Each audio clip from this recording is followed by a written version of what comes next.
Test, test, test, test. Is this thing on? Is this thing on? Test, test. I had music coming out of like 4 speakers. Oh, that's because they pumped the little. But then I You had don't it like on my the laptop. you don't like that big I speaker? had it on my. No, I hate the Okay, big I'll turn off speaker. the big speaker. I think they play the big speaker on Vernon's show. Yeah, I know that was a little aggressive. That's the voice of Bennett Doyle. Hey, everybody. Hey, happy fall break. What's a fall break? I need a break. Never heard of her. I need a break. You can't have a break. It's the preseason. This is not the time for the break. This is not the time. The children get the break. I know I have a little gremlin. Your in here with child me. Yeah. gets the break. Child. Yeah, that's right. Be quiet there, child. I don't know. He could produce for you. He We might can see need how long to. it would Yeah, work. he'd probably do a better job at this point. It'd probably be pretty fun. Yeah. It'd make for a good show. How was your weekend? It was fine. It was good. Watched a lot of football. And it was as depressing as it always is, but for some reason I keep doing it. So, I get excited about Isn't it though. that the definition of insanity? Yeah. Yeah. Like I get fired up for it when it, is, a couple minutes before kickoff on a Saturday, and then everything just goes south after that. So, Yeah. Yeah. I had a bad fantasy football day. I've had the worst fantasy football season of my entire life. So. Oh, of your entire life? Yeah. Yeah. Do you think that's true, or are you just No, saying I that know because it's it feels true. so bad right now? No, I do not think I'll make the playoffs in any of my 5 leagues. Okay, that's pretty Yeah. bad. It's as bad as it's I've ever at least been. got some hope. Yeah. I had a league where my receivers are CD, Jalen Reed, Quentin Johnston, and then Egbuka and Marvin God, Harrison yeah. both got hurt yesterday, No, and they were yesterday my was starters. bad. So that was not fun. That was less than ideal. Yeah. But I also watched a lot of football. We have a lot of football. I watched baseball. I Watched watched baseball. WNBA I watched playoffs. baseball, We've yeah. got so much to talk Let's about, go. including the Grizzlies. It's Monday, September 13th. It is going to be a good day. Jessica Benson with you from the Grind City Media Studios in Memphis, Tennessee. Bennett Doyle in for CJ Hurt behind the glass. Coming up on today's show, Grizzlies home preseason slate wrapped up this weekend. They remain winless. But we'll get into some highs, some lows to take away thus far. 2 preseason games remain. Crazy weekend of football, upsets, coach firings, college football, NFL. We'll go through the plays of the weekend. The WNBA championship was awarded to the Las Vegas Aces. They got the sweep over the Mercury, another title for Asia Wilson. I watched 15 whole innings of baseball on Friday night and more last night, watching a lot of the Mariners this postseason. We'll wrap up all that you need to know. We'll do a little Hot Mess Express as well. It's a Monday. You know what we say. La-di-da. R.I.P. Diane Keaton. Oh, that one R.I.P. hurt. That one hurt. We love you, Diane.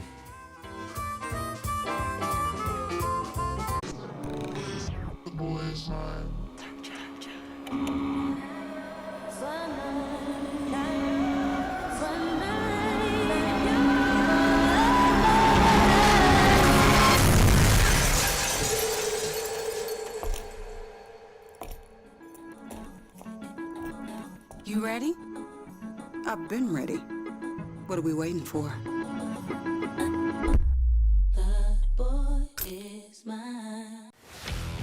Let's face it, there's a lot of trash talk in basketball, but the great teams let their performance do the talking. Like Ford F-150 with Pro Power on board, a class-exclusive industry-first feature that turns your truck into a mobile generator and leaves the competition speechless. Ford F-150, official truck of the Grizzlies. Greatness starts here at your Mid-South Ford dealer. Class is full-size pickups under 8,500 pounds, GBWR.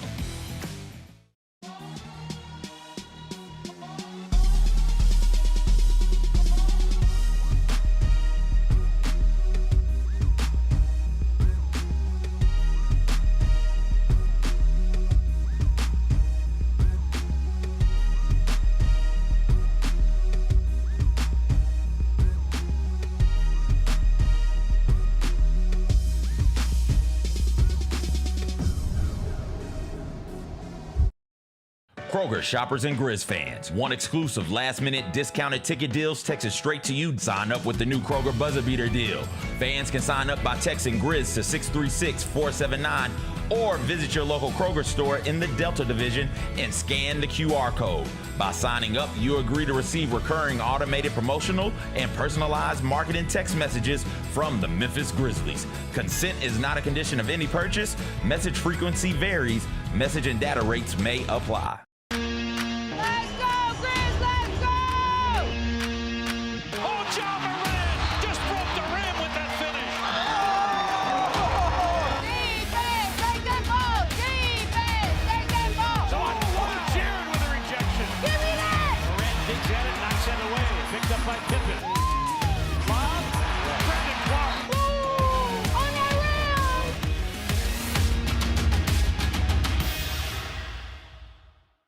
Grizz Nation, don't foul out on dinner plans. Hit Sticks Express in downtown Memphis instead. Fresh hibachi, steak, shrimp, sushi tacos, and yes, our legendary sake slushy to keep things cool. Order online with code STIX901, STIX 901, and knock 10% off your tab. It's the perfect pick and roll for game night.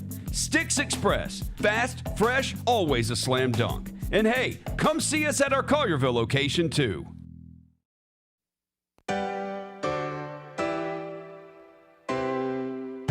Feels great to feel the sunshine. Gotta own the day like it's all mine. Just got paid in his own time. Been working hard, I've been on the grind. I deserve this feeling, having my way. I've been on this healing.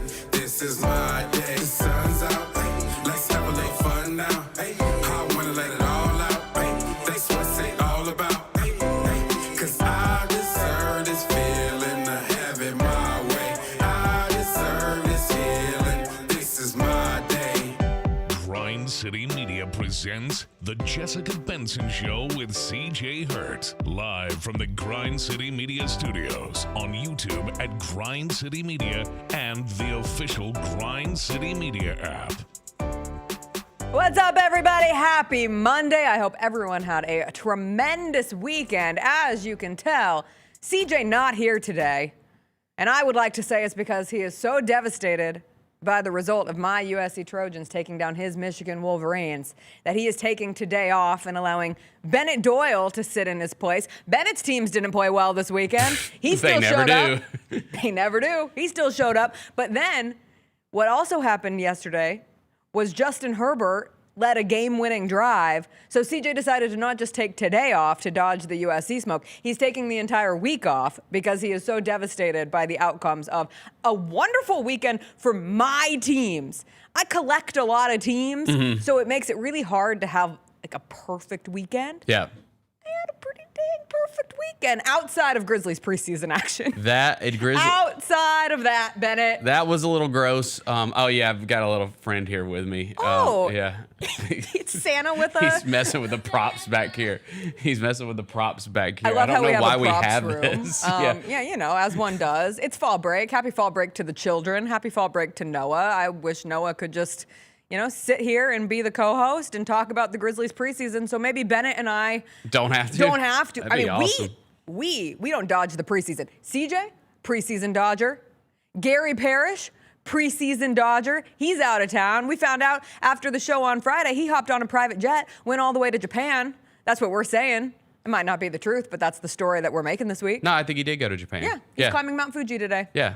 And he's going to eat some of the best sushi of his life. Good for him. So that he doesn't have to talk about the Grizzlies preseason. But Bennett and I attended in person all 3 Grizzlies home preseason games, and the home preseason slate has mercifully come to an end here in Memphis as the Grizzlies lost to the Hawks on Saturday night. The Grizzlies now 0-3 in the preseason. They have 2 more preseason games. They play the Hornets, not in Charlotte, in Greensboro, because the Hornets arena isn't ready for the season yet. So they're playing that one in Greensboro. And then they'll go to Miami to play the Heat. And then we are a week and a half. This time next Monday, we will be talking about a real-life game week for the Grizzlies and their season opener on October 22nd against the New Orleans Pelicans. Bennett, we can say over and over and over and over and over again, and it is important to say over and over and over and over again, the preseason's not about wins and losses. You don't get any points in the standings for wins. However, it hasn't been the most fun experience watching these 3 Grizzlies preseason games, right? No, I mean, I think that when we knew ahead of time that we weren't going to have John Jaren for the entire preseason, that it kind of tempered our expectations a little bit as a fan base, right? Like, I think we were like, okay, let's just. Do we have expectations for a preseason? I mean, I think you want to win 1 or 2, like, just for vibes. Okay, I'll take this. Maybe, yes, a win for vibes is great, but also just a snapshot of what it could look like. Like, Hawks fans got to see Trae Young playing defense in a preseason game, got to see Dyson Daniels and Jalen Johnson and Kristaps Porzingis. Yep. So they got like a picture of what it can be. Celtics fans got to see Jaylen Brown as the number 1 option, what that could look like. And yes, it's a preseason, so you don't want to like prognosticate greatness out of it, but it at least gives you reason to believe. And we here in Memphis have not had great reason. And again, it can all be wrapped in the very legitimate reality that you should probably reserve all judgment, not probably, you should absolutely reserve all judgment about this Grizzlies team until you see how it works with John Morant and Jaren Jackson Jr. out on the court. And preferably Zach Edey, but that seems to be a little further down the road. So focusing on your 2 best players who are capable of playing at an all-NBA level, who have both been all-stars, who this thing is built around, until you see how it looks with them, you have to breathe and you have to practice patience. And I think patience is going to be a hefty word for this team, especially early on in the season. Like, we got to the point where in the Grizzlies-Hawks game on Saturday, the level of unseriousness that transpired in the 3rd quarter, Trae Young was jacking it up from way deep, possession after possession. They were throwing full-court baseball passes just to see if they could get some more easy layups because it was a layup line. There's no rim protection for this team right now. And to the Grizzlies' credit, when it was late in the game and the Hawks starters were long gone, they made a push. And if you're looking for positives, I thought Cedric Coward in the 4th quarter was finally got some to fall. That was good. He had missed his first 13 threes of his NBA preseason career. Finally saw a 3 go. Had a really nice dunk. Had just a stretch that was responsible for the Grizzlies cutting it to, I think he got him to within 4. They eventually got it within 3. They still lose. It doesn't matter to lose. But you just see Cedric Coward out there, and he looks like he belongs on the court. His jumper has been ineffective at this point. You can absolutely trace that back to him not playing meaningful basketball for nearly a year, playing just 6 games at WSU. I feel like people are going to get exhausted of that reminder, but it's just the reality at play for the Grizzlies. Were there other positives from Saturday that you can grasp onto? I mean, it's tough. Like, it really is tough. I don't want to sit here and lie. I think that the good thing that we know from seeing him in 2 preseason games now is that Ty Jerome and KCP are going to fit in great here. I think they're going to fit in great with John Jaren. And so I feel good about the 2 new additions. Like, that they were big gets in the summer. And so I feel really good about both of those guys going into the season, especially Ty Jerome. Like, I have fallen in love with Ty Jerome's He's going to be awesome floater. for this team. Yeah, I don't care who knows it. Yeah, I think he's going to be awesome for this team. I think it'll be interesting to see, like, if him and Ja ever get on the court together, what that could look like potentially. Like, he's a very interesting player because it seems like you can use him in a bunch of different ways. So excited about him. And KCP's just like a savvy vet, right? Like Kenny. His I'm sorry, shot looks Kenny. so smooth. Yes. Which is so good because that's something that dropped off in Orlando, and you want a good, capable 3-point shooter if you can in Kenny Caldwell-Pope, not just acting as a plus defender. If he can be a real 3-and-D guy, that's massive. No, I think both of those players, Ty Jerome and Kenny Caldwell-Pope, collectively from game 1, they didn't play game 2, coming back in game 3, things work with them, and you can see how they fit within the bigger picture of this Grizzlies team. With Ty Jerome, I mean, the offense is very fluid when he is on the ball, and that is a positive. And you could see him perhaps playing with Ja, but just the knowledge that you have, probably your first true backup point guard since they moved on from Tyus Jones, that's a massive bonus because every season Ja Morant misses some games. He's not going to play 82. We can all sit here and hope that he plays 79, which would be high. But at the end of the day, you're going to need some opportunities for Ty Jerome to be your starting point guard, and he looks very capable of doing that. Yep. I think in terms of just everyone else, everyone is a playmaker this preseason, and that's a benefit once John and Jaren come back. If you can have at least like net neutral playmaking from everyone on the court. But when John and Jaren aren't there, it exposes that everyone is not a playmaker naturally. That's right. And that is not a fit that works. Even Jalen Wells has been good this preseason, but the turnovers continue to be a bit of a red flag. The turnover to assist ratio for Jalen Wells has been a bit tough. That's not to say that he can't continue to grow in that role. They've been putting him in uncomfortable positions. I guess that's where, in terms of what you're watching from the Grizzlies, like listening to Coach Tomas Isolo pregame, someone asked him about, I don't want to misquote, but it was about being uncomfortable or the discomfort that you're seeing or when you're going to get comfortable. And he was like, the point of the preseason is to be uncomfortable. Like, you're not growing. It's like when you go into the weight room, if you want to bulk up, you're not going to lift the same weights that you always do. You're going to try to go heavier. And that's where this team is right now. And so because of that, we're witnessing a lot of people in uncomfortable positions, and that makes for some really ugly moments of the preseason. Yeah, I mean, I think like a guy that you see, especially after the last game, you saw taking some flack with Santi, because it's like, well, if he's expected to be one of the top 4 or 5 players on this team, why is he not putting up bigger numbers in the preseason? And I think that's a fair question. I mean, my response to that would probably be Santi is more of a guy that's going to play within a system, and we've seen him look really good out there with Ja. And I thought he was good Saturday. He had a double-double. He did have a double-double. We talk about needing boards. That's right. He is able to find He has his been position. rebounding okay in the preseason. Yep. That's a good point. Yeah. I mean, I think like if you want me to take, it's hard to take anything away from these games because John and Jaren aren't there. And we know that like without those two guys, we can just be honest to ourselves. You lose either one of those guys for a long stretch of the season, you're probably going to be up against it. You just are. So we're saying all this within the spectrum of those two guys are going to be here and able to play the majority of the season, right? But when I'm just looking up and down the roster and what we've seen from the other guys in the preseason, like right now, there's maybe 7 guys that I trust right now as far as like I feel good about that guy. Ja, Jaren, Zach, Jalen. Santi. And then the 2 that I named. And then Ty Jerome and Kenny Caldwell Pope.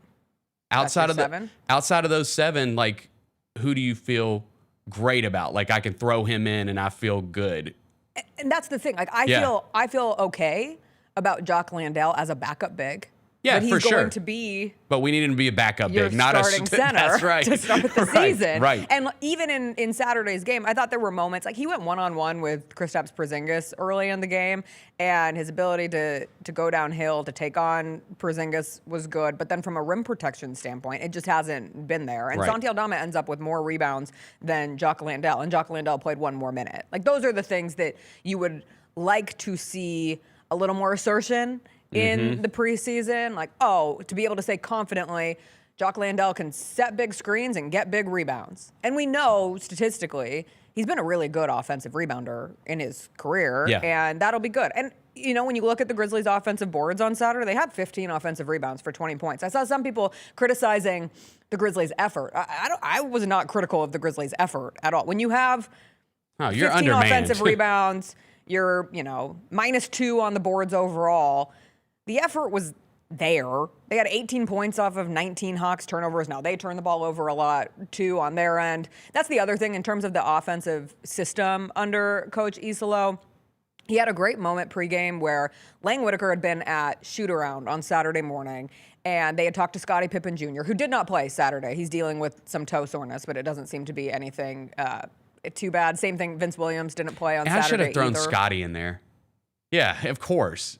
Of course? He's a guy I trust. Yes, he's a guy I trust. Because you saw it in the playoffs. Yes, I feel good about him actually. That's 8. So I messed up there. So that's that's 8. 8. Okay, I got an 8-man rotation. I'm good. Let's go. Let's play. Let's start this thing. Let's start it off. Yeah. Now, we need Jaren Jackson Jr. to play desperately on opening night, or I fear Zion Williamson is going to feast upon that opportunity. But anyway, with Isolo, Scottie Pippen said, hey, be sure to ask him about his Jurassic Park reference.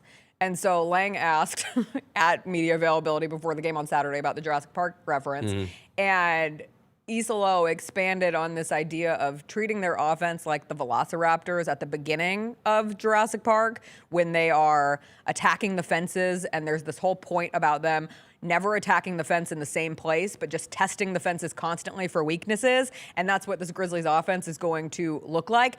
The thing is, until you have Ja and Jaren in there to test the weaknesses, you have enough weaknesses that it doesn't allow you to necessarily thrive in that scenario. But I love this notion of Jurassic Park. Tomas Isolo said he really is into American pop culture, so I am here for That's amazing. American pop culture references throughout this I gotta Grizzlies pick his season. brain. One other player that I had good notes on, I like Omax Prosper. So I like him. the thing that's so intriguing about him is this team isn't the most athletic team. We don't have to lie to ourselves, and he is an athlete. Yes. Like that He dude is can get off the rangy. floor. Yes. He can get to the basket. Yeah. He moves really well. In terms of the group of players who could have me saying positive things on this Monday morning, he has had better glimpses than Gigi so far. And I know that kills a lot of us to say, but Gigi Jackson has not been able to really capitalize on this preseason opportunity. And not just on normal stuff. He was 0 of 5 from the free throw line on Saturday, which if you can't play defense and you can't make your free throws when you get to the basket, it's hard to find minutes within this team. No, I mean, I think it was the first preseason game that he was the 12th guy to come off the bench, I believe. Yeah. And so, again, like you said, and you're adding 2 stars, right, to that lineup. So, yeah, he's going to have to fight for his minutes, and he's going to have to be able to come in and do, those little things that you're talking about. That's where John Conchar continues to find his way on the court. That's why he's getting minutes, of course. He rebounds. He plays defense. Yep. He causes a little chaos here and there. Sometimes he makes a shot, that's when people ask, how is John Conchar still playing? It's the little stuff. It's acting as that serviceable Swiss Army knife of the end of the bench. I do think with Gigi, and again, I keep saying this, but I do want to see it with Ja, right? I want to everybody that we're talking about. I'm like, well, I want to see how it looks with Ja out there too. Can we put this in? No, wait. I was gonna make a bad AI joke. Right. Can we just put this into Sora? Insert a Grizzlies game into the new generative AI video system and see what it looks like when Ja Morant's on the court. But I don't want to do that because I'm anti-Sora. That's what it's called, right? I believe the that's new thing right. where you can just upload images and I've create seen any the videos little, of anything. Yeah, I've seen the freaks little me out. watermark. Yeah. But that's how desperate I am after 3 Grizzlies preseason games where it does get tiresome saying, well, we won't know until we see this. But that is a fact of the matter. We just won't. Before we wrap up Grizzlies preseason talk, because frankly, there's nothing left to say. Will the Grizzlies win a preseason game, Bennett Doyle? Okay, so we're in Greens. Okay, I'm going to say that we can get the one on Wednesday. Against the Hornets? Yeah, because they're not in their home environment. We're talking home court advantage. You know what I'm saying? You lose that home court advantage. season. Yeah, they're playing in a different arena. So, their preparation, their game day prep, it's just not going to be the same. What if I told you the Hornets, because I know you're not following the preseason closely, because that would be insane. Well, I haven't been the following Mavs the the other Hornets night. preseason They that beat closely. the Mavs. Did they really? They sure did. Wait, because that was the game that everybody was criticizing AD, wasn't it? Yeah. Yeah. They beat the Mavs. And this is where LaMelo played, Bridges played, Sexton played, Brandon Miller played, Knipple played. And then on the other side for Dallas, Clay played, Lively played, AD played, Cooper Flagg played. You do not need to play in the preseason. It's just when the only basketball you have to talk about is preseason basketball, and we are members of the Memphis Grizzlies organization. It's a little hard when you look around and can have tangible learning opportunities for what it's really going to look like for some of these teams when it actually matters. Grizzlies' next preseason game, they have the night off today, the night off tomorrow. They will be in Greensboro, where Bennett Doyle says they won't have to deal with the Hornets' home crowd. That's right. That's right. We will take a quick break. We'll come back. It was a big weekend for the Memphis Tigers' efforts to have College game day come to Memphis, and the Memphis Tigers didn't even play a football game. It's always a good thing when your bye week still has a lot of positives surrounding your team. We'll get into that. We'll sum up the football weekend in 6 plays from the college football slate, 6 plays from the NFL slate. That's still ahead after a quick break.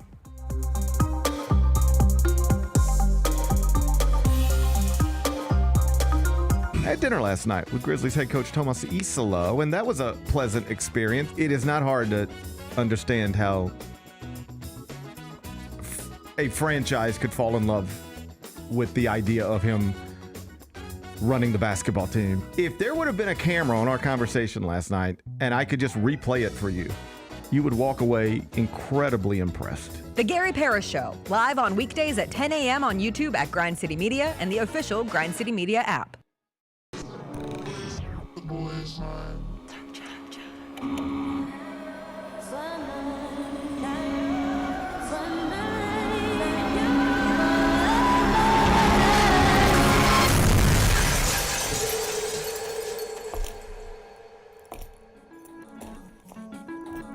You ready? I've been ready. What are we waiting for? That boy is mine.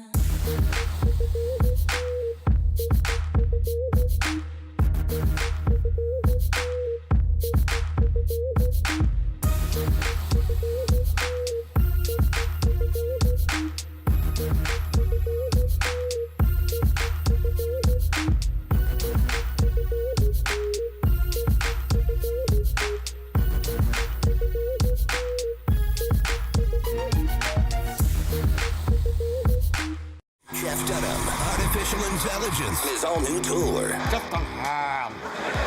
You're the other white meat. MJ, how can you be so smart on one hand and so stupid on the other? Well, you're half of it. I realize I could have avoided all this years ago with one simple word. I do not. Silence! Don't miss a Memphis. Friday, April 10th, FedEx Forum. Tickets on sale Monday, September 29th at jefftudham.com. Nate Bargatze. Look, I say a lot of dumb stuff.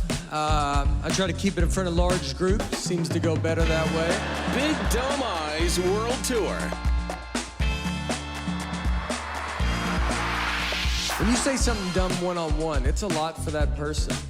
I'll say it, then I can just feel that they feel the weight of my life on their shoulders. Tickets and info at natebargatze.com. Don't miss the Big Dumb Eyes World Tour. Nate Bargatze. Sonic Radio. Welcome back to Sonic RNDIO. That spells radio with me, the CIO. This just in, the new Sonic $1.99 menu lets you build a crave-worthy meal for just $1.99 an item. Whether that's a creamy shake, crispy tots, or a quarter-pound double cheeseburger. This just out. Ostriches. They're mean, not very cute, and in my opinion, way too big for a bird. Don't miss the Sonic Fun 99 menu. 5 items, always $1.99. Live free, eat Sonic. Tax not included. See menu for details. Jaron Jackson has a message for y'all. Jaron, say it now. What? It's the best show in the world. Yeah, Trip. When I showed up at the event last night, he goes, "You got the biggest show in the world." And I said, "No, I really don't." And he goes, "To me, you do. I see you every day." I asked him why he doesn't just walk up here, and he's like, "Because I don't want you to be able to prepare." I was like, The Chris Vernon Show, live on weekdays at noon on YouTube at Grind City Media and the official Grind City Media app.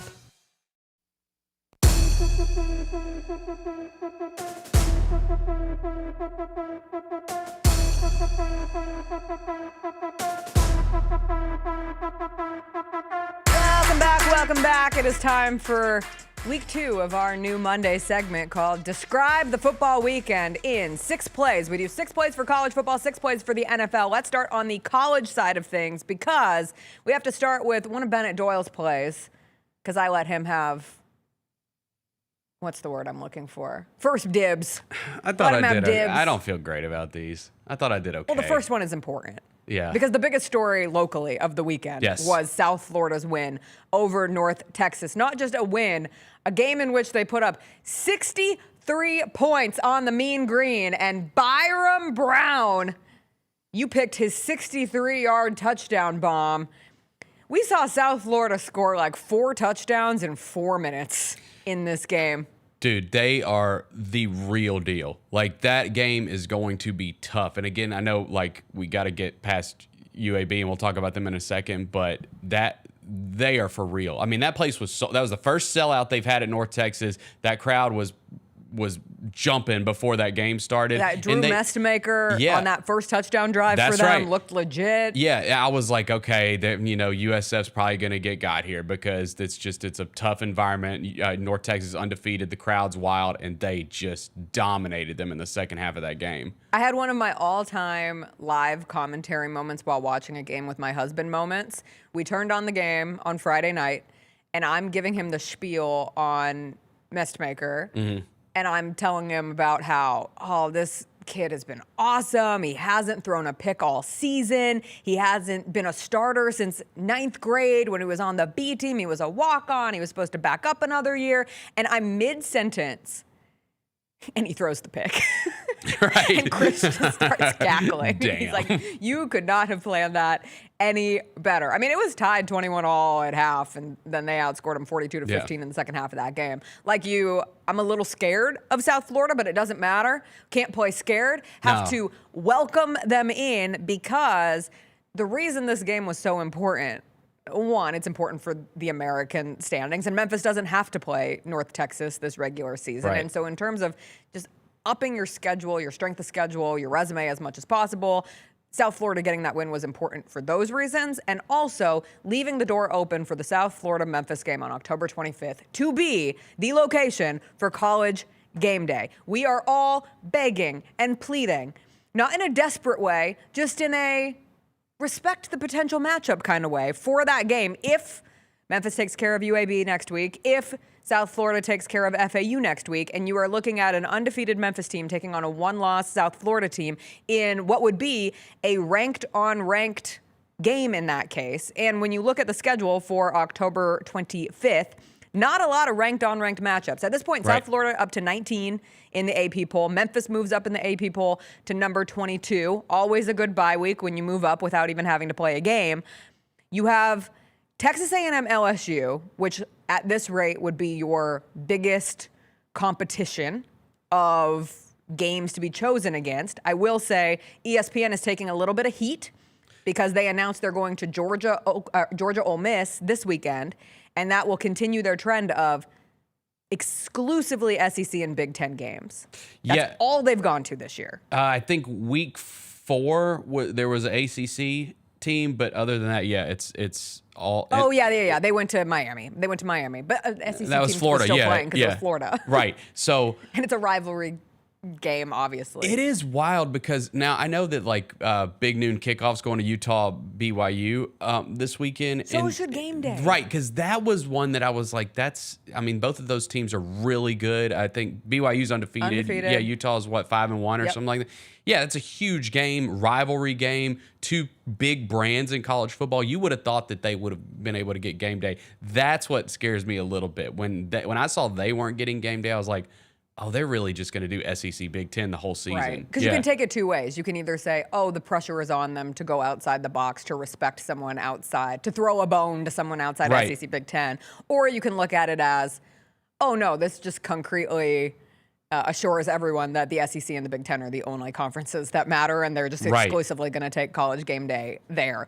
I think it was Kevin Cerrito on 92.9 this week brought up the fact that ESPN is already going to be in Memphis the following week for the St. Jude Tip-Off Classic with the Coach Cal, Arkansas, Memphis basketball game, and Memphis women playing Vanderbilt. Jacob, other Jacob in our ear, did bring up College Game Day probably has its own crew in terms of the crewing standpoint of camera, audio, logistics, producers.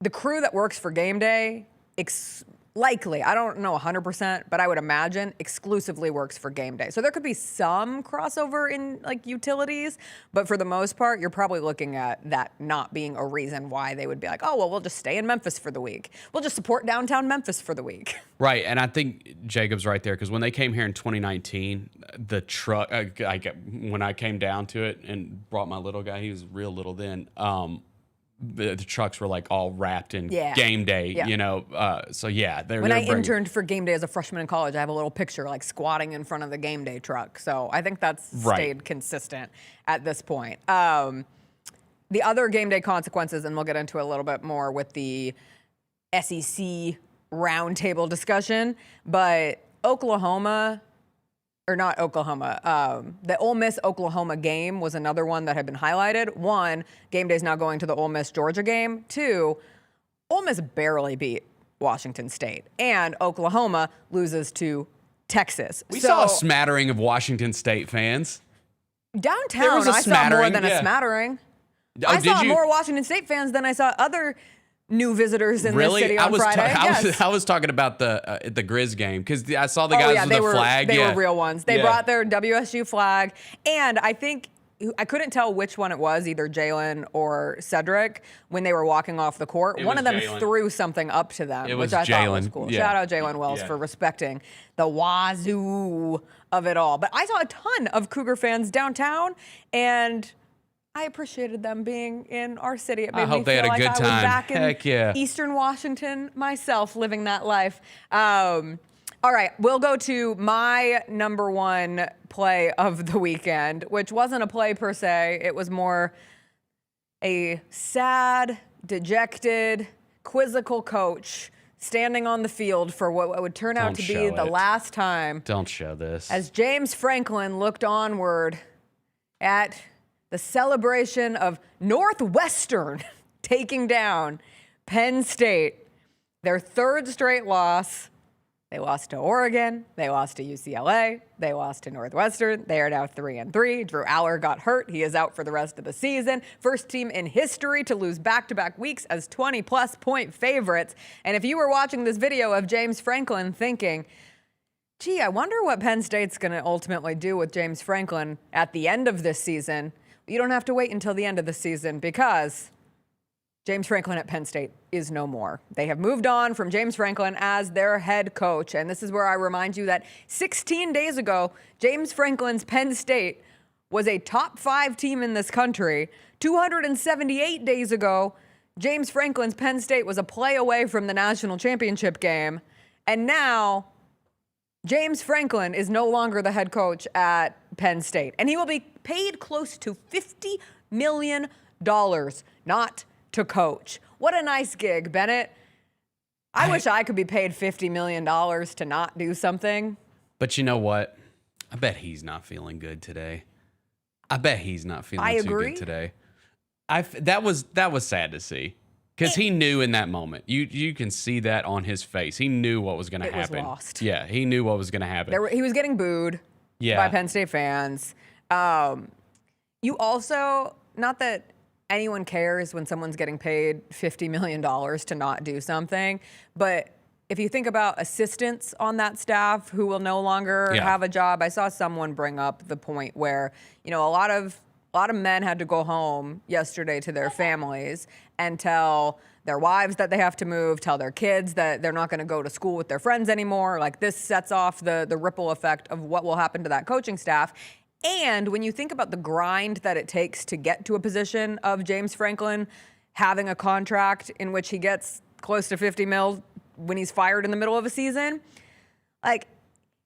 he started as the receivers coach at Kutztown in 1995, and then went to East Stroudsburg as the defensive backs coach, and then went to the Ross Clyde Kings, where he was the offensive coordinator. Not the Ross Clyde Kings. Grind, I know. Shout out to the Ross Clyde Kings.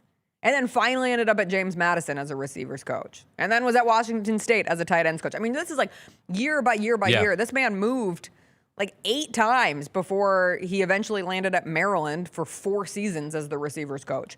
It's a lot. It's absolutely wild to both understand why they did it now, because you know what you've got, right? Mm-hmm. Like, you know who you have, or you at least take all the data thus far and say, we know who we have in James Franklin, which is a very good coach, but not a coach that is going to get us over the hump and win us a title. And with the money in college football being what it is right now, you are going to continue to see these quick trigger calls, which I don't necessarily think is good for the sport in the long run, but I also can understand it. Mm-hmm. I can understand how James Franklin won 13 games last season, 10 the year before, 11 the year before that, and is still finding himself fired before Halloween.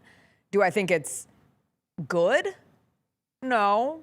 But do I firmly understand why? Yes, absolutely. Why do you do? You're gonna know this way better than I would. Why do you do it during the season? Like, why? They have a really hard road test coming up. I think it just gets to the point where it's so bad you look for anything. You don't want the fans like being nasty. Maybe I don't know. Why delay the inevitable? I guess that's a cliche true. for You want to get a search reason, started, yeah, to some degree.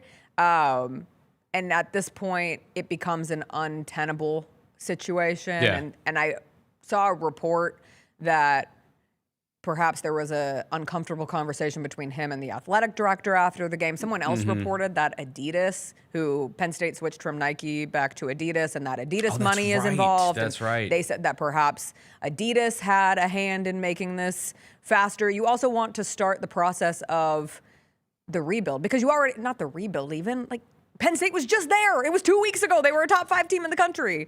And so you want to put them in a position where the hope for next season starts to build now. And if you are still under the coach that has led you to the disappointment, it is hard to look forward right now.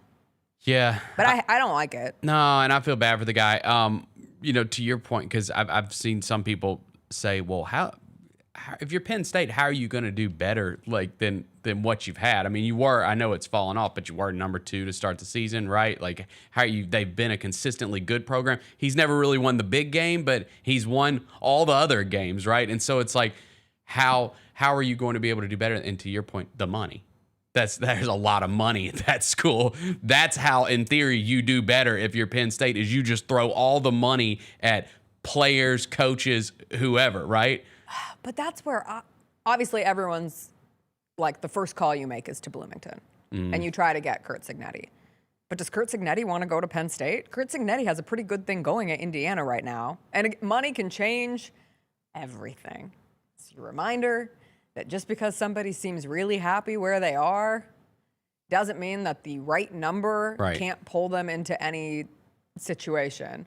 I've seen some link Matt Rule, but that's where, is Matt Rule a guaranteed upgrade from James Franklin? Is Matt Campbell a guaranteed upgrade from James Franklin? I don't know the answer to that. Then you get to the group of 5 schools like a John Summerall, like an Alex Golish at South Florida. Ooh, let's get his name going in the rumor mill before the Memphis USF game. I love when teams start to crumble. He's already in that rumor mill. I've seen his name everywhere since the beginning. Right? Since we were firing Billy Napier again, and Billy Napier has 800 I think lives. he's still waiting on that one, probably. We're holding off for that one. There are coach openings now at Penn State, Arkansas, UCLA, Oklahoma State, Oregon State, Stanford, and Virginia Tech.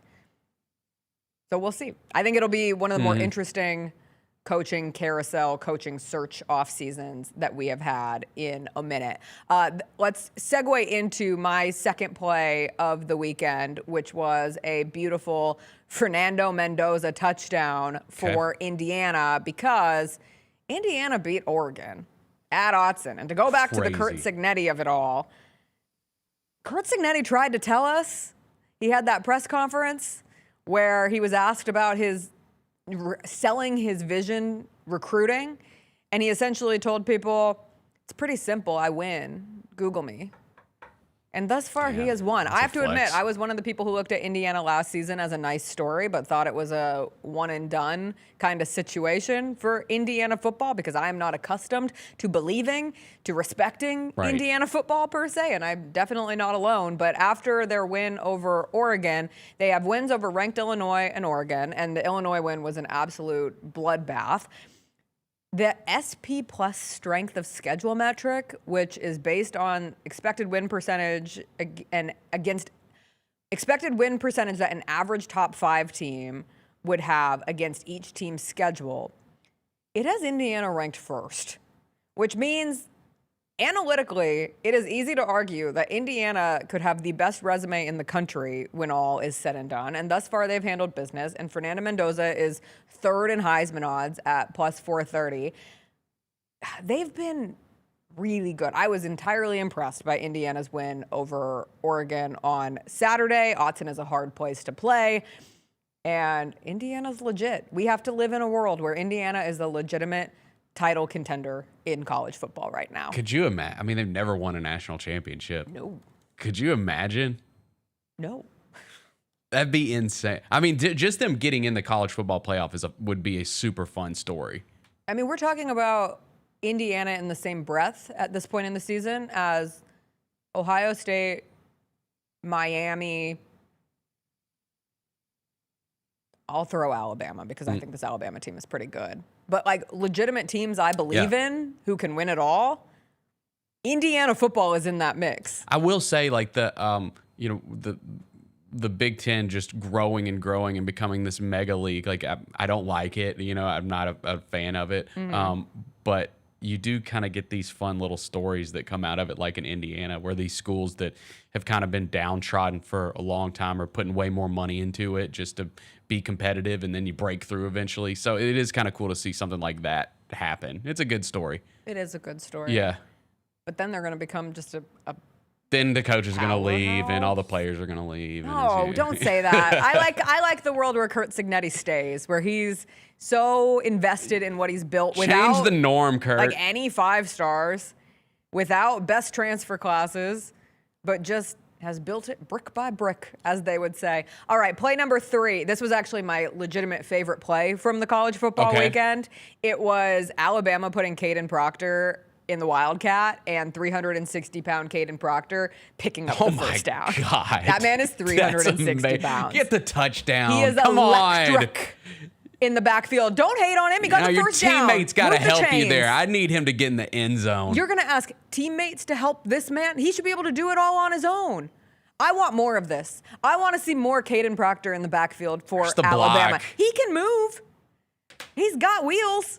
He was moving. Watching big men run the football fast. is one of the greatest joys that we have in this life, and so I will take it so every much fun. opportunity I get. I've seen some start to beat the drum of Caden Proctor for Heisman. Why do we have to give the Heisman to a very good but not, oh my God, this guy obviously is your Heisman winner this year quarterback? Why not?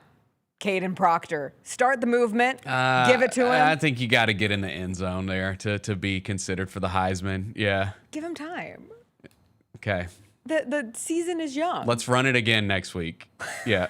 Let's run it again every game. Right. It's all that I want in this world is to see Caden Proctor in the Wildcat. Alabama beat Missouri in one of the many SEC games that were interesting this week because I'm constantly trying to figure out who is the best team in the SEC. And I think I am confidently saying Alabama at this point in the season. And Ty Simpson is the Heisman, the actual Heisman leader right now in the odds. But we had a lot of near upsets in the SEC.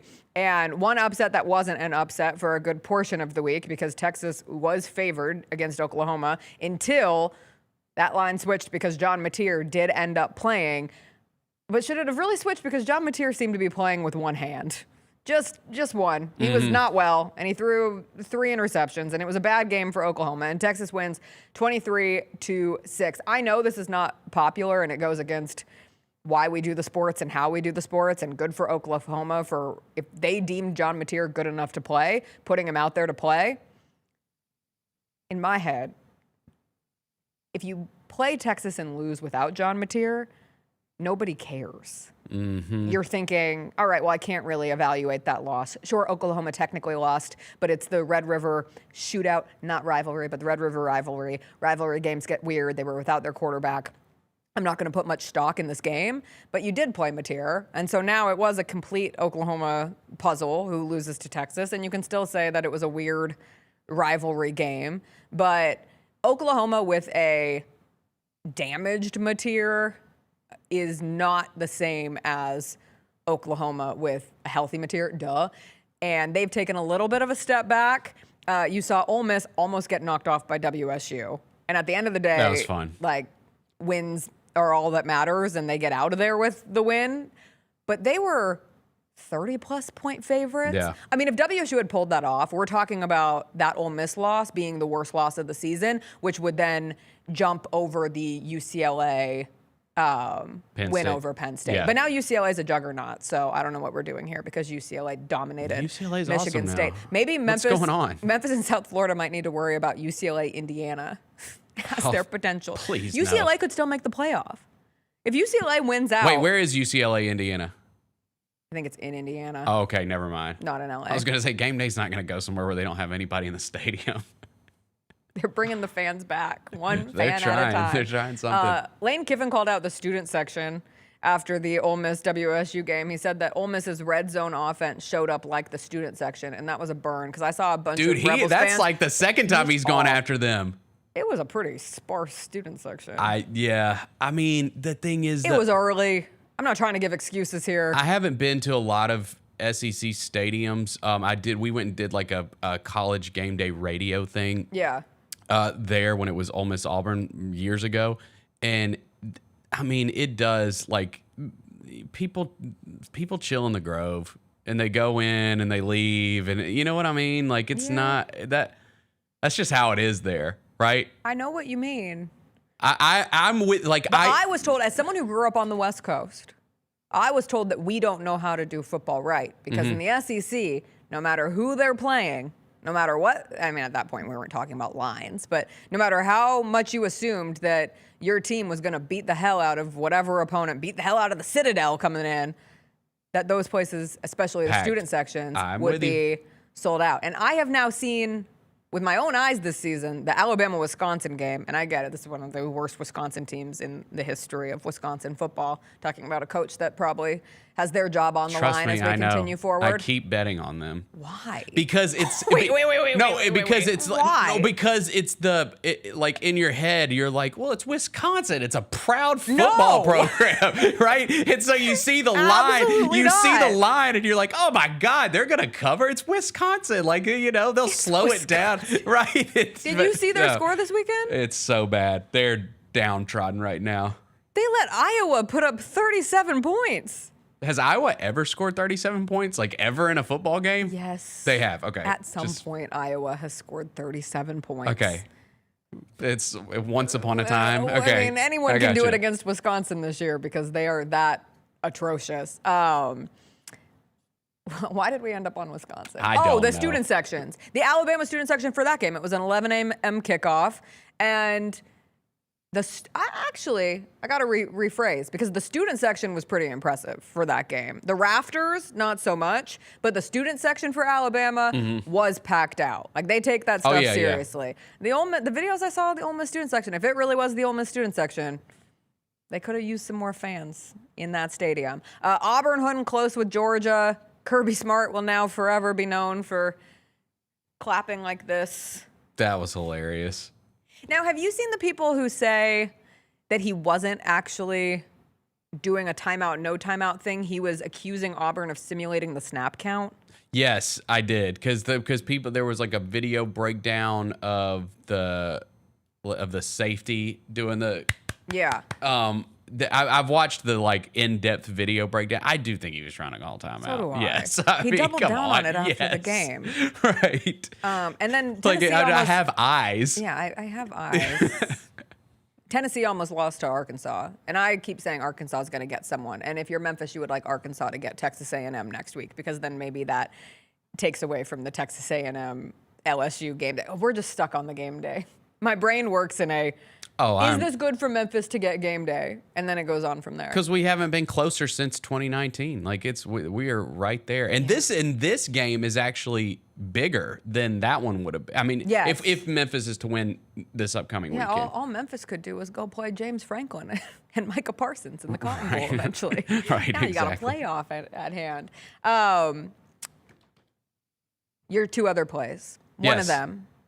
Mike Norvell yelling at his defensive coordinator after Florida State lost to Pitt. Yeah. It was a big coaches on the hot seat kind of weekend, and our dear friend Mike Norvell not in a good place. What's he saying there? I think that's listen, bro. If I'm gone, you're coming with me. That's what he said. It was a quick exchange. It was like, you think you're getting the interim job? Not so fast, buddy. Not so fast. Lee Corso voice. Right. Not so fast.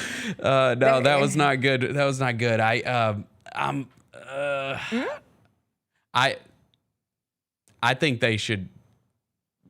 I would not fire Mike Norvell if I was Florida State. Now, obviously, I'm biased. I think he's a great football coach. His buyout's like $80 million. And again, like when they didn't make the college football playoff, when they got robbed.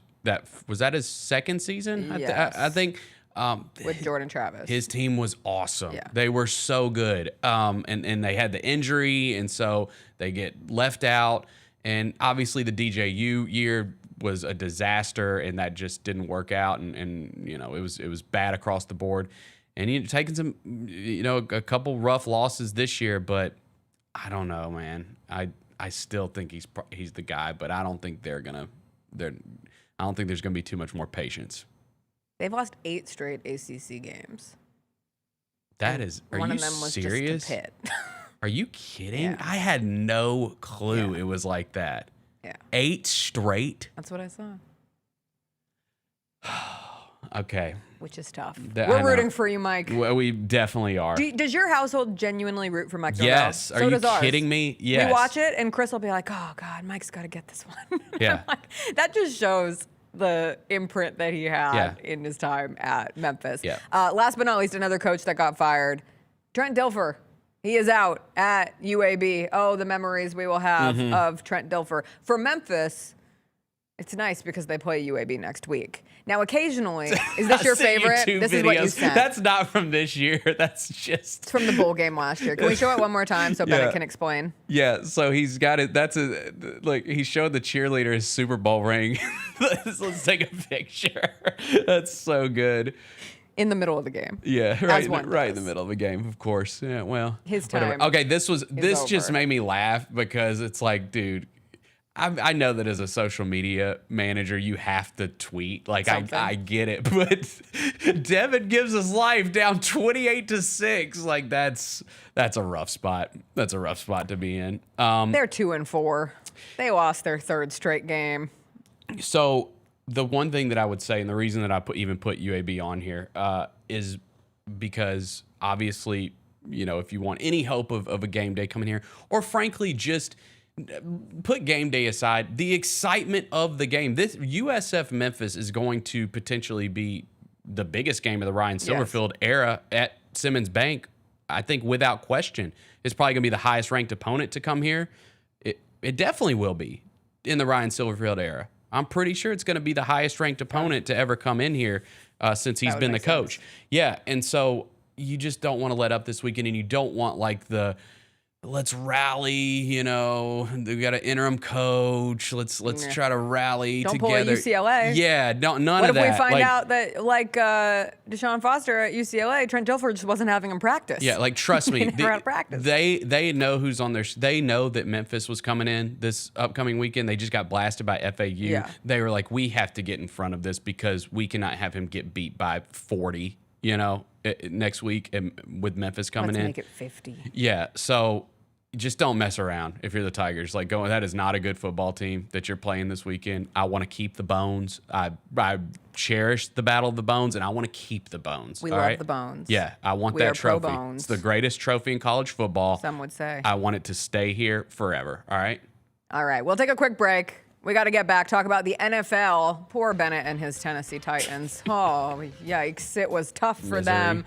Another great weekend for Baker Mayfield. Another injury for the Niners. Chiefs won on Sunday Night Football. We'll get into the biggest storylines from the NFL after a quick break.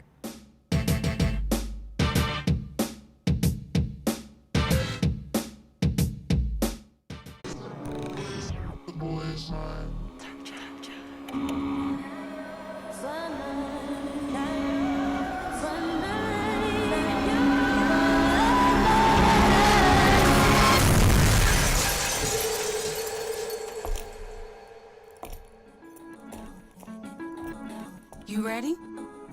I've been ready. What are we waiting for? That boy is mine.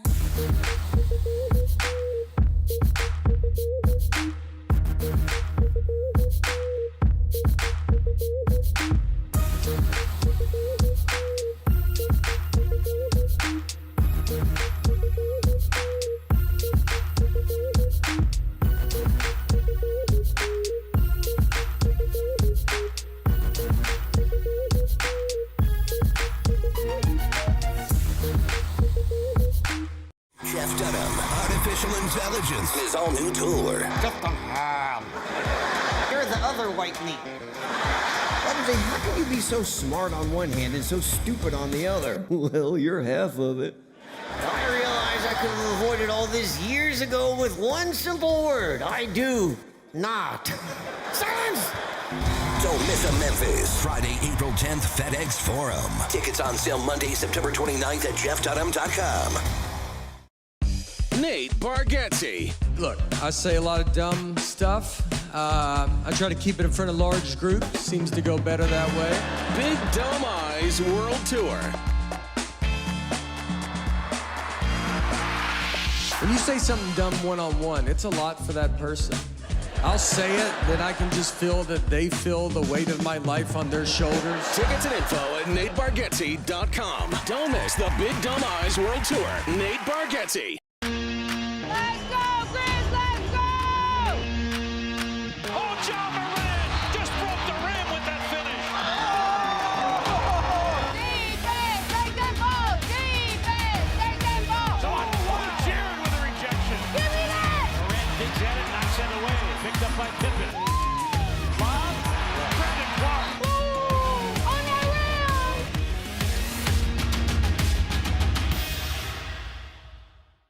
Jaren Jackson has a message for y'all. Jaren, say it now. What? It's the best show in the world. Yeah, Trip. When I showed up at the event last night, he goes, "You got the biggest show in the world." And I said, "No, I really don't." And he goes, "To me, you do. I see you every day." I asked him why he doesn't just walk up here, and he's like, "Because I don't want you to be able to prepare." I was like, The Chris Vernon Show, live on weekdays at noon on YouTube at Grind City Media and the official Grind City Media app. I had dinner last night with Grizzlies head coach Tomas Isalo, and that was a pleasant experience. It is not hard to understand how a franchise could fall in love with the idea of him running the basketball team. If there would have been a camera on our conversation last night and I could just replay it for you, you would walk away incredibly impressed. The Gary Parrish Show, live on weekdays at 10 a.m. on YouTube at Grind City Media and the official Grind City Media app.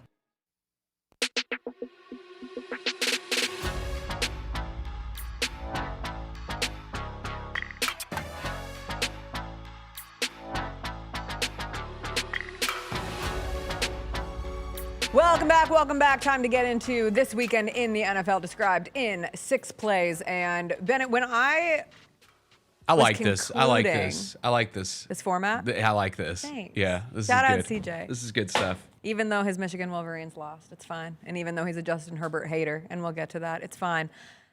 I sat down at the end of last night after watching yet another long day of the National Football League, and I asked myself, what am I sure of in the NFL this season? Ooh. What am I dead set sure on? And you want to know the only thing I could come up with? What? Baker Mayfield. Yes. Baker Mayfield continues to be awesome. This is insane. This play, refusing to go down, and he's down. The pump fakes I love. The pump fakes are awesome. Infinite weapons, and he's like, damn, I'll just do it myself. And when he's not doing it himself, he's finding guys like Tez Johnson. One of my favorite anecdotes was Baker gets MVP chance yesterday in the stands. And after the Tez Johnson touchdown, he said that he went and asked Sterling Shepard, are they chanting MVP for me? It's like, no, man, it's for Baker Mayfield. Dude, how do they have like 8 good receivers? Yes. I don't have one. They have like 8. Can we have some? Like, can the Buka Titans goes make down, a and trade? I'm like, come on. It's insane. My voice cracked. That's how upsetting it is. I- But that down was upsetting. Godwin, down Evans, down Bucky Irving, and Yep. Baker still was remarkable yesterday. Threw for 256 and 2 touchdowns, and also ran for 14 yards, including that crazy first down that we saw there. The Bucs are now 5-1, and I'd be remiss if I didn't say that yesterday's game was absolutely impacted by the Niners losing. Sorry, Roser. Sorry, husband Chris. Fred Warner. That's brutal for That them. team has just been snake bitten with injuries It's all insane. season. But if there's one player, They are the Grizzlies of the NFL. right now they are. Yeah. Absolutely. Yes. It's crazy. Every week. To lose Warner and Bosa in the same season, Yep. you could argue 2 most important players, and we'll say like 2 of the 3 most important players, and obviously the best players at their position on the team. And it just felt like if you were going to remove one more Jenga piece before that tower crumbled for the Niner, if you were removing the Fred Warner piece of it, that would do it. Yeah. Now that said, like I've still seen this team somehow. Before yesterday, they were 4-1, now 4-2, despite not having Brock Purdy, despite not having George Kittle, despite not having Pearsall, despite not having Ayuk. Like, they lose pieces constantly, and Bosa up to that point. So until I see them fall apart, I can still convince myself they can find ways to win, and they have the important division wins so far over both the Cardinals and the Rams. So when you're looking at standings down the line, but the Bucks, like, they've just been awesome, definitively awesome. Baker Mayfield is absolutely putting on an MVP campaign, and at this rate, like, he'd have my vote through this point in the season. Yeah, it's why, like, because we're going to talk about Cam Ward in a minute, but, like, it's why. Are you sure? Yeah, we have to. It's just why you can't give up on certain guys don't have it. Certain guys, and, like, I think that one thing you can just look at the Cleveland Browns situation and say, never give up on a guy that, like, started his career with the Cleveland Browns. That's probably the first thing. Rules of football. Yeah. Never give up on someone who had to survive the Browns. Like, Dylan Gabriel might be We might not amazing. We'll find out in 4 years. Okay, yeah, we'll find out in 4 years. He might be an incredible quarterback. You can't judge him now. And just the Baker. I mean, this guy was out of the league. He gets that shot with the Rams, and then he's just been amazing since then. It's really crazy. It's an awesome story. He is likable. Yeah, like, he's gone from, I don't know, in the college football space, he was a little cocky. And yeah, he was running from the Baker. cops. Yeah, the flag and all that. And now it's just like the redemption story is on, and he's so good, and he's wildly fun to watch, and the plays that he makes every week have been remarkable. Let's go to your sad Cam Ward with play number 2, because we are Team Tennessee, and Team Tennessee is in a tough place. Your thoughts? The play you sent is a fumble that in our household had me muttering the words, "Oh, that's Will Levis's music." Oh, God. I mean, that's just all on Cam right there. We're for sure the worst team in the NFL. Like, do not get it twisted. The Titans are the worst team in the NFL by far. The first step is admitting you have a problem. Yeah. It just goes back. He was bad yesterday. Cam Ward was bad yesterday. You cannot sugarcoat that. He did not have a good game. I think the problem is the team is bad. The offensive line is terrible. The coaching is bad. They have a talent issue. Like, they just, it's bad all around. And so to have, like, these grand statements about Cam Ward 6 games into the season, it's just tough because no one's going to win like that. No quarterback is going to be able to come and help your team in this situation. And so we'll see what they do going forward. I gotta think they fire Callahan eventually. I mean, maybe they are thinking like I am, where it's like it's mean to fire a coach during the middle of the season, and so they're just like, we'll just ride this thing out, because I don't know why he's still the head coach. I thought after last night he would get fired. I did too, but he didn't. He was to the Raiders. Now I saw one of the people I follow that covers the team said that they've always fired a coach on a Tuesday. Oh. Yeah, so now we're reading those leaves. Yeah, I don't know. I don't know what that means. I don't know if it means anything, but they've always fired their coach on a Tuesday, so maybe we'll see something Titans tomorrow. Fans are still hopeful. I saw it's the fewest points that they've scored through 6 games since like the 80s. Yeah, I think they've scored 80-something points. And the first 6, the offense has been putrid. Like, they try to throw these like little screen passes every single possession, and it's like it never works. Like, it just doesn't work. None of the receivers are ever open. The offensive line cannot protect the quarterback. It's so bad. Like, the only bright spot is Jeff Simmons. He's literally the only bright spot of the whole team. He's one of the best players in the league, and he'll be gone. Like, they'll have to move him. They need assets. They have to get. I mean, they've got to make a bunch of picks in this upcoming draft. They've got to try to move off some contracts. Like, it's weird because a couple years ago, they paid all these guys to come in, and it's like, well, wait, this team's supposed to be bad. Like, why are we, what are we doing? Are we rebuilding? Are we trying to compete this year? And it's, I mean, it starts with the ownership. Like, it just does. It has not been a good run for Amy Adams. But we'll see what happens. I mean, I don't. Are you going to talk about the Patriots? Were they one of your plays? I actually replaced them at the last minute. You so did? You can talk about them right now. Okay, But Drake May was awesome, and the Patriots look great. Well, they're coming to Nashville next weekend, and that might be the reckoning, okay? Because Mike Vrabel was the best thing to ever happen to this franchise. A.J. Brown existed. Well, him too. Like the combo. Like I still like have PTSD of draft night when they make the trade and trade A.J. Brown to the Eagles, and Mike Vrabel's just beside himself. Like, you have the image of him, like, with his keeled over on the table. Like, why did we just trade this guy? And then it went south from there, and they fire Vrabel. They fire the general manager. And it's just been a complete disaster since then. And look at what Vrabel's doing in New England now. Like, he is a great football coach. Well, and it also helps that Drake May looks like he's a real one. For sure. But perhaps if... We'll never know. I'm not trying to rewrite history and say Will Levis would have been a good quarterback anywhere else, but you do see these stories. We just talked about Baker. Yeah. I'm watching Sam Darnold ball out That's for right. the Seahawks right now.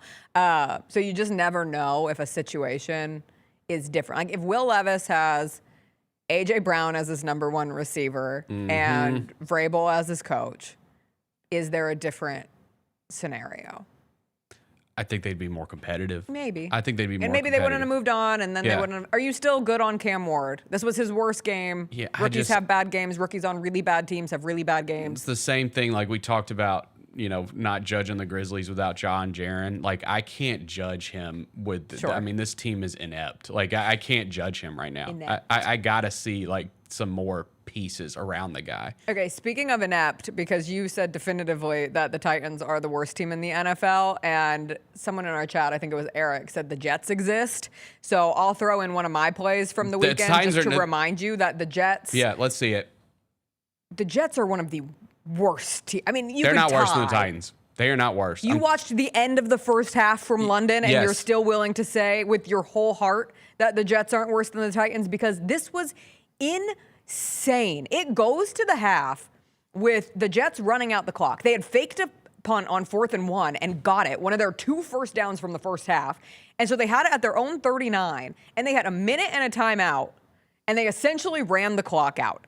The announcers, Well, they Rich love to Eisen run. and Kurt Warner, were incredulous about what they were watching. Rich Eisen had a great call going into the half saying, the Brits are wondering what is happening in London, and so are the American announcers. It was so bad. They had 82 total yards in this game, and part of it, sure, like the Broncos defense was great, but Justin Fields had -10 passing yards. You and I had more passing yards yesterday than Justin Fields had. He's been sacked 9 times. He has not been good. It's just looking devastatingly awful in New York. I think my Browns rule can apply for Jets too. Like, you never judge it. Now this is going backwards because Justin Fields like been around a little bit, Yeah. but like, yeah, I mean, Bears. right. So he's done Bears and Jets with a stop in Pittsburgh. I think Caleb might be starting to change the Bears narrative, though. Okay. I think Caleb Williams might be starting to change the Bears narrative with their quarterbacks. But yeah, you can never trust a QB situation with the Browns or That's the Jets. fair. Like, you have to judge them outside of that. Because Fields was pretty good Outside with the of the Steelers realm. last year. Yeah, he's been so bad. He was I decent was with a the believer. Steelers, right? Yeah. Yeah, Yes, he was correct. okay. So yeah, I still don't think they're worse than the Titans. I think they would beat us. Yeah. Do we play? I don't think we play each other. Let me see. That would be the worst game of the Put it in NFL prime season. time. Put it in prime time. Oh, Titans play the Oh, Saints. okay, that's also going to be a bad one. in New Orleans. Oh, I might have to go to that. You're going to pay money to go watch this I could maybe get a cheap ticket. That's true. Yeah. That is Go to true. New Orleans. Like, Have a yeah, that'd be a weekend. fun little trip. Look at the Grizzlies schedule. Yeah. See 'Cause what's going on. That's the other thing that's so brutal about the Titans is right now, you could go for cheap. Like, you can That's go get you a true. cheap ticket and everything. Then they're going to have this stadium open in a couple and years. you'll never have a cheap ticket again. Never. Is this is this the last year of Nissan? Next So the new stadium. So this is the last year to get cheap Titans tickets. All right, get them while you can. Yeah, now you got to pay money to go watch a crappy team. Sunday Night Football saw the Kansas City Chiefs beat the Lions, and my play of the game was the fight at the end. Did you see this, Bennett? Yes. Handshakes So at the end, but not for Lions safety Brian Branch, who first ignored Patrick Mahomes and then goes up to Juju Smith-Schuster and just pushes him in the face. What Face is mask, Juju doing technically. there? What is Branch doing there? No, I know, but I mean, yes, what was Juju the jumping back up and trying to fight reaction? Brian Branch is equally Right. insane. Branch tried to explain himself after the game. He said it was a childish thing, but he was tired of people doing stuff in between plays that the refs don't catch. They're trying to bully me out there. So he Okay. decided to be the bully after the game. There's no place for that in football. It was just a bizarre way for 1 second the game's over and you're like, of course the Chiefs weren't going to be 2-4. They're now 3-3. And then you're like, is Brian Branch fighting? I wish I would have. Smith-Schuster? I wish I would have seen it. There is a hilarious video of that, like of one of the cameras that's like up close to the big pile, and everyone's fighting. And someone goes, "Of all the people yelling and screaming in this video, you can hear Patrick Mahomes' voice as clear as day." And you really can. Like all these people are yelling, and you can hear Patrick Mahomes over everybody. Mahomes was great last night. He was awesome. 288 total yards, 3 passing touchdowns, a rushing touchdown. They're He's their still leading waiting to get- rusher. He's their leading rusher. Yeah. Still doesn't have Rashee Rice. He'll come back into the mix. Do you look at Travis Kelce differently now? What do you post mean? Taylor Swift's new album. Uh, As you're watching him play football. Oh, You constantly think okay. about her lyrics. I thought I was like, I'm not really looking there. No, that's what I meant. Not like I just like think of him. I can't think of him without thinking of her song now. Oh, I got you. You know what I mean? Yeah, I see what you're saying. There's a child in the studio. I'm trying to be as appropriate as possible. Yeah. Did you? No, I'm not. I was worried for him for a second. Did you see his when he got tackled on he got kind of undercut on like Yes. the 1 yard line Yes. and slammed his head in the ground? I was like, dang, dude.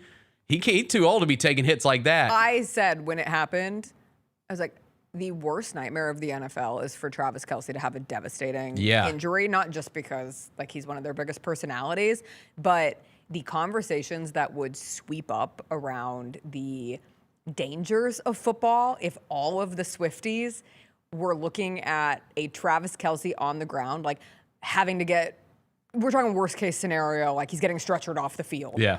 That's their worst play. And like Taylor Swift's in the box, and she was last night. It was Taylor Swift and Caitlin Clark were in the same That's star power. box. I know. Some star power. It made me laugh because Taylor Swift was on one of the late night shows and was talking about how you'd appreciate it. It was some story about how Greta Gerwig is apparently Travis Kelce's favorite director, which Oh, how about that? do we believe that? Okay, Do we Trav. believe that? I didn't know you were like that. But apparently Okay, he cultured. I like it. misidentified Greta in one of the boxes at the Eras tour. But Taylor was saying that they used to have box breakdowns on their way home where they would talk about the different celebrities and the interactions and like who was having fun and who wasn't. And so I thought about it from the standpoint of now Taylor Swift is in the box at Travis's games and they probably do the same thing. Like the box breakdown, Yeah. like imagine Travis Kelce and Taylor Swift in their car being driven home because they're not driving home, but being driven home or on her private jet because she had a big announcement to make on Good Morning America this morning that the Eras tour is coming to Disney Plus or something like that. And they're just sitting in the car and Taylor Swift is like, yeah, so like I had the craziest conversation with Caitlin Clark last night. Oh, that WNBA business, man, she's like real nervous about everything that's going on. I just think it'd be so fun to have a bug in their car. I Which know. would also be illegal. I But do I would too. love to know what their conversations are actually like. No, I wonder what his favorite Greta Gerwig movie There is. is no way that this man actually likes Lady Greta Bird? Gerwig. You think Lady Bird? You think Travis Kelce is a Lady Bird fan? Either that, Barbie. Yeah, he'd probably say Barbie, and he'd be like, Little I'm Women. 10. Little Women. You think he's a big Little Women fan? You think he's a Saoirse Ronan fan? If he is, then he is goated in my yeah. book. She's my favorite actress. Well, that's like, my favorite Little Women adaptation. It's probably the best one. I It's actually probably- love that movie. The- it like flirts within my top 15. The movies. 90s one has a special place That's in fine, my heart. 'cause we With grew Winona up on Ryder. it. Yeah, Yeah. yeah. Okay. I want to believe that is his favorite movie, Little Women. I'm gonna believe that. Let's see. Hold on. Now I want the full list to understand what else he could have potentially loved in the Greta Gerwig catalog. My bad. I'm like getting mad at my child. Don't on get mad at your camera. child. It's fall break. You can't Thanks, get mad. Jacob. What if he's a fan of? She did No Strings Attached. Hey, what do you think about what do you think about Travis Kelce being a big Greta Gerwig fan? Yeah, now he's quiet. That's what I thought. just giggles. Quiet over there. All right, we got to get through these plays. Yeah, We're taking okay, our let's go. sweet time. All right. My last one was Justin Herbert, because it wouldn't be my show if I did not include a Justin Herbert game-winning drive, and CJ isn't here to push back at all against my Herbert is my king mentality. Justin Herbert, check this out, end of the Chargers-Dolphins game, down 1. How he avoids going down, finds Ladd McConkey, who, all credit where it's due, Ladd McConkey with a nice yards after catch situation on this play, but ultimately puts the Chargers in a position to kick a game-winning field goal. Justin Herbert saves lives, saves his team. He's down his running backs. He's down Quentin Johnston. He's down his entire offensive line. He's just playing without an offensive line at this point. And what does he do? He puts together his 18th game-winning drive. Can you tell me the only other person who has more game-winning drives since 2020? Bennett Doyle. Patrick Mahomes. Okay. It's Patrick Mahomes. Thought it was a trick question. And Justin Herbert. Stop coming for Justin Herbert. Well, and he had been kind of bad the past couple weeks, right? Like he had, but no, that was you mentioned those running backs. It's like a game-saving or a season-saving game. I know nobody cares about your fantasy team, but like, I care. Dude. Okay, I picked up both the Chargers running backs. I'm in desperate running back situation. Which one do you think I started? Hassan Haskins, of course, because all the experts were like, he's going to be the starter. He's going to get the majority of the carries. And all Vidal goes said avoid off. the Chargers running back room like the plague. I'm watching Vidal on my bench lose because of that, and I'm like, all these dudes said start Hassan Haskins. Thank you for nothing. Thanks for nothing. Bad stuff for the Dolphins. You have Tua throwing his teammates under the bus, saying that they're showing up late for meetings and skipping player-only meetings, and not happy times in Miami at the moment. Anything else from the NFL weekend that stood out to you? Oh, made it through a lot. The Cowboys, of course. The Cowboys. It's just because it just compounds the Micah Parsons thing even more. The fact that their offense is good. Like, Dak's had an awesome year. George Pickens has been great for them. Yeah, I mean, even without CeeDee Lamb, that offense has been really good, and their defense can't stop anybody. Like, you give up 30 to the Panthers. That's what else you want me to say? Rico Dowdle revenge game. He said it was going to be a revenge game, and then he went absolutely ham sandwich on him in that game. Yeah. Yeah, Dak's been phenomenal. If the Cowboys were winning games, we'd be talking about Dak Prescott in the same breath as Baker Mayfield, in the MVP race. Sure. For sure. Dak has been phenomenal, but their defense has been atrocious. That's another one. Bryce Young, No, we don't talk about anyone who looks good against the Cowboys defense. Okay, I'm just saying that's a couple wins, and I believe they've won two in a row. Yeah, I know. I know your Titans haven't won 2 in a row since 2022, so the sheer act of 2-0 feels like very revolutionary to you, but they're just 2 games. It does. That sounds great. They're just actually, 2 games. Okay. They beat the Dolphins and the Cowboys, both experiencing significant. Your son is ready to take your head off because of that take. Chop it off. Please don't chop my head off. We'll take a quick break. We'll come back. We'll get into the other sports happenings from the weekend. The Aces won the WNBA title. I watched a ton of baseball. Did you watch baseball? 15 innings of it. I watched 15 innings of baseball. Get that inning counter. We don't even have to count it anymore because I've watched more baseball innings this season than I have in a minute. We'll get into that, plus a couple Hot Mess Express stories, and we'll be into the rest of our Monday when we come back.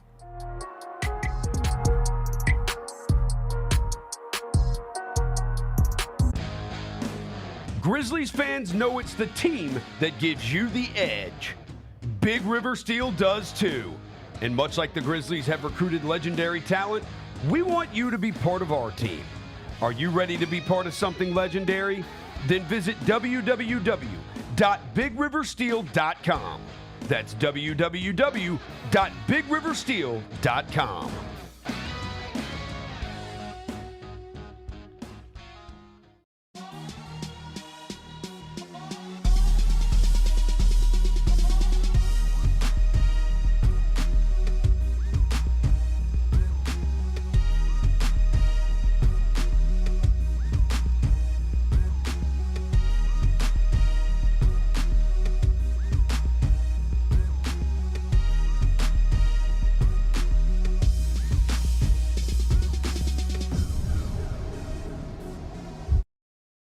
Jeff Dunham, Artificial Intelligence, and his all-new tour.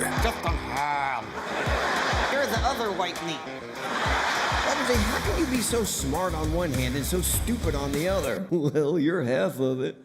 I realize I could have avoided all this years ago with one simple word. I do not. Silence! Don't miss a Memphis. Friday, April 10th, FedEx Forum. Tickets on sale Monday, September 29th at jeffdunham.com. Nate Bargatze. Look, I say a lot of dumb stuff. I try to keep it in front of large groups. Seems to go better that way. Big Dumb Eyes World Tour. When you say something dumb one-on-one, it's a lot for that person.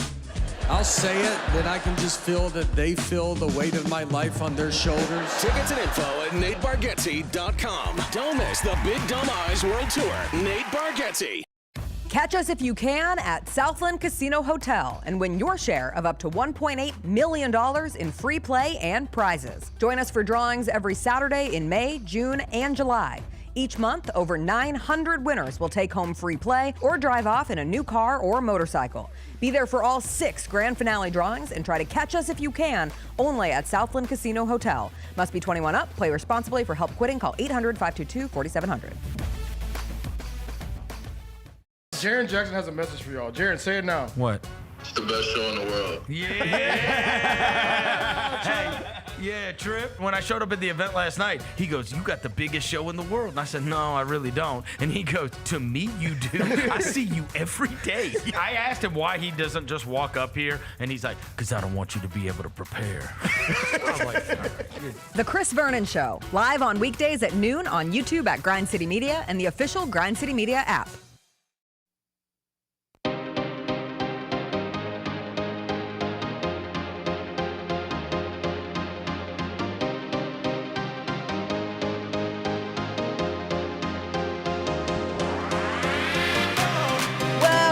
Welcome back. It was a very busy sports weekend. It started busy on Friday because we were watching South Florida and North Texas, but at the same time, I was also watching 15 innings of Mariners baseball. Dude, how good was that? Awesome. Like, I forgot how stressful, and I genuinely was rooting for the Mariners because I have a lot of family that is real, true Mariners fans, and my mom lives outside of Seattle, and so she wanted it, and she was at a watch party with friends. And so I found myself not being able to sit from the place of, I saw a lot of, boy, am I glad I'm not a fan of either of these teams because I'm stressed regardless. I was stressed with like a little extra emphasis. I'm not going to say my life depended on the Mariners winning that game, but I was genuinely rooting for the Mariners to win. Mm-hmm. Every inning was excruciating. It's crazy. Every pitch, like it is wild how just because you watch regular season baseball and it's just so not meaningless, but it is. I mean, any given game doesn't matter at all. Doesn't feel like that, right? And it's just you're hanging on to every pitch. Like the crowd is wild. It was just so good. It's one of the best games I've seen in forever. In terms of somebody who has been on the brink of like abandoning baseball altogether, but does get casually pulled back in the postseason, that's the kind of game that made me then sit down for last night's game between the Mariners and the Blue Jays in the first game of the ALCS and make sure that I was also watching that alongside Sunday Night Football. Like if you want a prototype like of a gateway drug case, that worked for me. Yeah. Because I probably would have ignored it, and maybe not because of the Mariners' place in it all, but I was so jazzed about that game on Friday. I couldn't sleep afterwards. I was up until 1:30 a.m. Then I was down rabbit holes about the stock market, and that's a tough place when you're in bed. You know, you're like, oh God, I'm going to lose all my money. But for the Mariners to come back and then win last night was crazy. Like I thought, oh, maybe they'll be fatigued. That's a tough spot to go into Toronto, and they win 3-1. Cal Raleigh, my big dumper. I love Big Dumper. He's so great. But that's every time he came up to bat on Friday night, I was like, oh, the moment is made for him. Here we go. Yep. And then it wasn't. And that's okay. And then he came up with a big homer last night. And you had Jorge Polanco, who was big in the game on Friday, drove in what would be the game-winning run, or was the game-winning run in the bottom of the 15th. And yesterday he drove in the game-winning run and an insurance run. And it was just It was spectacular. The Mariners pitcher gave up a homer on the first pitch of the game, and then nothing else over 6 innings, which was very fun to watch. I think we're all rooting for 'em. I mean, they're the only team Mariners fan? I mean, they're the only team in this that's never won a World Series. Like, it's a fun story. I just, they've got exciting players. There is kind of like I was talking to, because you see a lot of Mariners fans popping up, and it's like, well, where have you been? Who are you? But it's honestly, who cares? Because it's kind of fun. It's like that 90s nostalgia, like the Ken Griffey Jr. Yeah, they wear the throwback uniforms. Yeah, and so it's like, it's just kind of cool that the Mariners are super relevant now. Yeah. And like Seattle sports right now is having a little boom. Yeah. Like the Seahawks being good. Yeah, the Storm made a run. And That's right. I don't know what How the Kraken. I don't know how the Kraken, How the Kraken are doing. doing? I don't know how the Kraken are doing. Bring back the Sonics eventually. Yeah. Anyway, it was a good time. Also Friday was game 4 of the WNBA playoffs, which the Aces were already up 3-0. The Mercury were facing the injury to Satu Sabali. It felt primed for them to sweep, and they did indeed get the sweep for their 3rd title in 4 years. ESPN, so confident. I don't want to say so confident because I think it was absolutely a mistake. They ran an ad in the 3rd quarter for Nike that was for the Aces winning. Yes. Really? In the 3rd quarter of the game, they run this ad, and it's like a overhead shot of Las Vegas, and it's that song like "Welcome back, welcome back," and it like zooms into the trophy sitting on the seat of a plane, and like congratulations Aces, back to back and back again. Whoa. Yeah. So it would have been really awkward if they hadn't won, but they did win. Yeah. And so they get their 3rd title in 4 years. Asia Wilson, the obvious choice for Finals MVP. She had the game-winning shot in Game 3 that will go down as one of the more iconic images from the women's basketball space. Averaged 28 and 11 in the finals, and that means she is the first player in WNBA history to win MVP, Finals MVP, and Defensive Player of the Year in one season. She was co-Defensive Player of the Year, but still, no one has ever had all 3. And I want to read you Asia Wilson's accolades to this point, Bennett, because I don't think we talk enough about how great she is. 3-time champion, 2-time Finals MVP, 4 times MVP, 3-time Defensive Player of the Year, 7-time All-Star, 5-time All-WNBA, 5-time All-Defense, 5-time block leader, 2-time scoring leader, Rookie of the Year, 2-time Olympic gold medalist, FIBA Olympics MVP, FIBA World Cup MVP, NCAA champion, NCAA Tournament Most Outstanding Player, and Naismith Player of the Year. And that's not even going into her high school bag of awards that she won. Yeah, I mean, it's insane. And I think it's just like, I don't think she's necessarily been overshadowed this year. I mean, everyone knows she's the best player, right? But there's been so much more buzz around the league and the different teams around the league. I mean, it's been a good year for the WNBA, right? It's been newsy, a lot of buzz. It's continued to grow. Yeah. Let's hope they have another season next year. But like, I at the end of the day, like I think we should have just, when we were talking about it in the beginning, just always reminded ourselves, she's the best player. She's going to be there at the end. Like it was always going to be that so way. Bad, though. Yeah. I know. It was her putting them on her back every night, and sometimes it wasn't enough. And then the turnaround post All-Star break was incredible. And Jackie Young and Chelsea Gray and the rest of that team stepping up enough. But at the end of the day, you have the best player in the world on your team. It's similar to how we talk about the Denver Nuggets. Like, as long as Nikola Jokic is on the Nuggets, they have a chance. And it's not similar to the Nuggets in that the Aces have found a way to win it all 3 times in 4 years. It's not a one-time situation for them. Hope that the W doesn't go to a lockout. I personally feel as if that's where we are headed. I think so too. Kathy got the ever-loving hell boot out of her at that game, which happens to commissioners in spaces like that, but especially given the time frame. Asia was asked about it in the postgame and just started cracking up, and I was like, oh, things are bad for Kathy Engelbert at this point in time. We'll see if they're able to get out of that. Yeah, that I think you're right. Let's do a couple Hot Mess Express before we get into the Monday. Did you see that Scorigami is dead? What do you mean? I saw the account. Scorigami, no more. See this? San Francisco 19, Tampa Bay 30, final, no Scorigami. That score has happened 0 times before. Most recently on October 12th, 2020, 5. That's right. Scoregami is using AI, and AI is terrible with sports. It doesn't work with sports. They had 2 yesterday because they also did the Cowboys-Panthers game, and the score of that game, someone went and looked. It's happened like 60-plus times, and they said it had happened 0 times. People were a little quizzical when Scoregami didn't post for actual Scoregami moments in, I think it was the Week 1 Sunday night game, and there was one other one that was a crazy game that everyone said, I think this is the first time we've ever had the score. They didn't get it. Now they have been caught using AI, and we have to retire Scoregami. Yeah, or that's someone else has to disappointing. step up. That's disappointing. I'm sad. I'm sad It's about part of the that sports too. lexicon. Yeah, I think AI is okay for some things. It's awful for sports. It's awful I for try to sports. explain this to people because a lot of my friends work in professions where they're able to use pick your ChatGPT, whatever version of that, and they're like, you should be able to use it to help you with various things. If I asked ChatGPT to write a pregame show for Grizzlies Hawks preseason, Right. they would have wrote that Luke Kennard still is on the Grizzlies. Yes. Like they miss things like That's a that. good They point. can't do stats. They can't do live sports interpretations, and they can't do scores either. There was now I don't remember what, but going into the college football weekend, I was looking up something specific on when the last time, maybe it was like the last time Indiana beat a top 5 team, and it got it wrong because I don't think they'd ever beaten a top 5 team. It just does not work for sports, and this is your reminder. So stop using it for sports because it's wrong. Yeah. And you need to know that Scoregami is no more. The Texas football account trolled Oklahoma after the Red River shootout. They reported their account for pretending to be a good football team. They posted the Instagram screenshot. They said, pretending to be a good football team. Are you cool with Texas doing this to Oklahoma at this point in the season? I think so.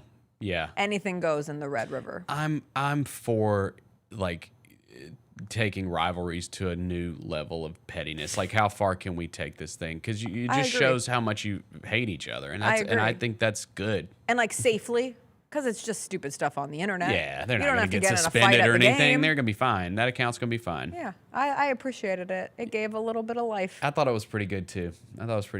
Next up, the Texas A&M Police Twitter account had another weekend of hits. Amazing. Roser sent us Yes, this one that was after the incredible. Grizzlies game. Public intoxication at Aggie Park. Contacted subject eating a sandwich with a water jug of whiskey. Blood alcohol content, 0.337. Released to EMS. Yeah, I mean, My brother of Christ. A water jug of whiskey will do that. Yeah. It'll happen. Yeah, like a water. I'm just too trying to would think be like out if I had a water jug of whiskey. Yeah, I mean, if you drink like a pint, you're gonna be feeling great. Yeah. Like, so a water jug, like that's gonna. Yeah, I get it. I see his vision. He was going to the game probably. I don't know for sure, but I'm imagining.